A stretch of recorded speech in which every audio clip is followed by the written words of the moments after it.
আসসালামু আলাইকুম ওয়া রাহমাতুল্লাহি ওয়া বারাকাতুহু।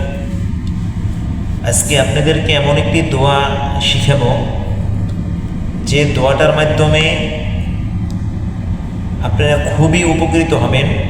বিশেষ করে এই দোয়াটা তাদের জন্যই যে মা বোনদের সন্তান হচ্ছে না, তাদের জন্য।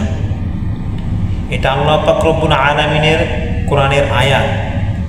আর এই দোয়ার মাধ্যমেই হযরত ইব্রাহিম আলাইহিস সালাম সেই ৮০ বছর ৯০ বছরের দিকে যে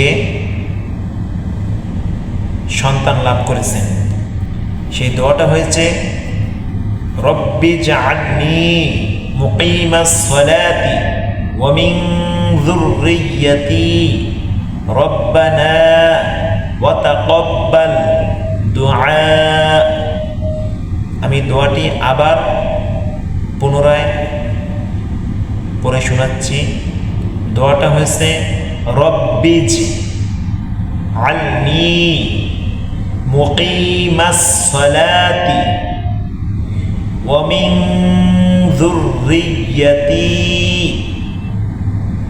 রব্বানা ওয়া তাকাব্বাল দুআ। এই দোয়াটা বেশি বেশি করে পাঠ করবেন, বিশেষ করে নামাজে অবস্থায়, সেজদায় যে আল্লাহ পাক রব্বুল আলামিন কুদরতি পায় আপনার কপালটা লাগিয়ে সেজদায় যে এই দোয়াটা পাঠ করবেন। দোয়া যখন করবেন, যখন আল্লাহ পাক রব্বুল আলামিনের কাছে কিছু চাবেন, তখন আপনি এই দোয়াটা পড়বেন। 100% আপনি সন্তান লাভ করবেন, এটা পরীক্ষিত।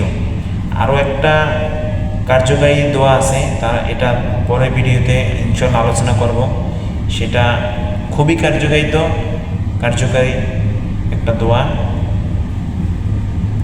পরের ভিডিওতে ইনশাআল্লাহ আপনাদেরকে, সে দোয়াটা একটু অনেক বড়, সেই দোয়াটা আপনাকে বলে শোনাবো এবং কোন জায়গায় কোরআন শরীফে কোন আয়াত আছে বিস্তারিত বলে দেবো। আপনারা এটা মুখস্থ করতে পারবেন পরের দোয়াটা ইনশাআল্লাহ।